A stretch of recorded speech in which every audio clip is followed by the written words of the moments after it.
ओडिशा के पारादीप बंदरगाह से गैर बासमती चावल निर्यात की पहली खेप वियतनाम के लिए रवाना।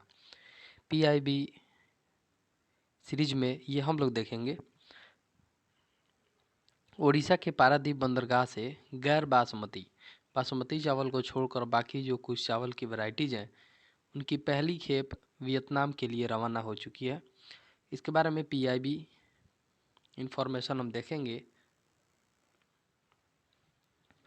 भारत की चावल निर्यात क्षमता को बढ़ावा देने के लिए विशेष रूप से पूर्वी क्षेत्र से आज उड़ीसा के Paradip international cargo terminal (PICT) से वियतनाम के लिए एक खेप के आधिकारिक रूप से रवाना किया गया। पारादीप बंदरगाह के इतिहास में यह पहली बार है जब गैर बासमती चावल का निर्यात किया जा रहा है। सरला फूड्स ग्रुप द्वारा मंगलवार को PICT से वियतनाम के लिए चावल के 20 कंटेनरों को भेजा जाएगा और उसके बाद अगले 3 महीनों में लगभग 500 कंटेनरों को भेजा जाएगा। कृषि एवं प्रसंस्कृत खाद्य उत्पाद निर्यात विकास प्राधिकरण APEDA के सदस्य निर्यातक मेसर्स सरला फूड की एक खेप मंगलवार को हाई फोंग बंदरगाह वियतनाम भेजी जाएगी।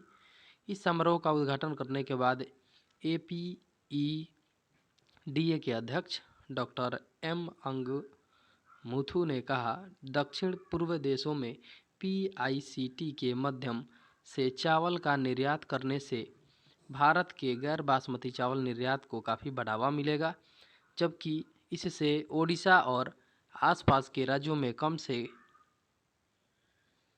2 लाख किसानों की आय में बढ़ोतरी होगी।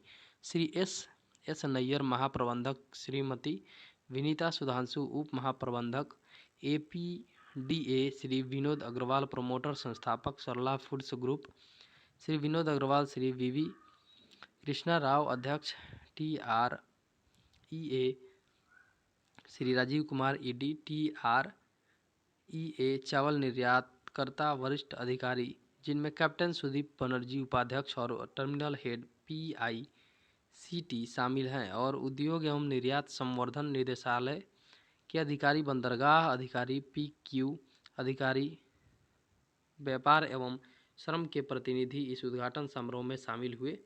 अप्रैल-फरवरी वर्ष 2020-21 की अवधि में गैर बासमती चावल की शिपमेंट में प्रभावशाली वृद्धि दर्ज की गई है। गैर बासमती चावल का निर्यात अप्रैल-फरवरी 2020 की अवधि के दौरान 13,030 करोड़ रुपए 1,835 मिलियन अमेरिकी डॉलर के मुकाबले अप्रैल-फरवरी 2021 की अवधि में 30,277 करोड़ रुपए 4,086 मिलियन अमेरिकी डॉलर हुआ। गैर बासमती के निर्यात में रुपये के हिसाब से 132% और डॉलर के हिसाब से 122% की वृद्धि दर्ज की गई है। भारत से गैर बासमती चावल का निर्यात अफ्रीकी और एशियाई देशों को भारत के विभिन्न बंदरगाहों जैसे काकीनाडा, विशाखापत्तनम, चेन्नई, मुद्रा और कृष्णपट्टनम से किया जाता है। APDA के अध्यक्ष डॉक्टर M अंगमुथु ने कहा कि पारादीप बंदरगाह जल्द ही देश के प्रमुख चावल निर्यातक बंदरगाहों में से एक के रूप में उभरकर सामने आएगा। चावल के निर्यात में तीव्र गति से वृद्धि विशेष रूप से ऐसे समय में जब वैश्विक स्तर पर कोविड-19 महामारी के कारण कई वस्तुओं की आपूर्ति बाधित हो गई है, का श्रेय सरकार को जाता है, जिसके द्वारा कोविड-19 सुरक्षा संबंधी सभी सावधानियों को बरतते हुए चावल निर्यात को सुनिश्चित करने वाले त्वरित उपाय किए गए। APDA के अध्यक्ष M अंगमुथु ने कहा, यह सुनिश्चित करते हुए कि चावल का निर्यात निर्बाध रूप से जारी रहे, हमने कोविड-19 द्वारा उत्पन्न होने वाले परिचालन एवं स्वास्थ्य संबंधी चुनौतियों से निपटने के लिए सुरक्षा और स्वच्छता सुनिश्चित करने वाले कई उपाय किए हैं। APEDA द्वारा मूल्य श्रृंखलाओं में विभिन्न हितधारकों के साथ मिलकर चावल के निर्यात को बढ़ावा दिया जा रहा है। सरकार द्वारा APEDA के संरक्षण में rice export promotion forum RPF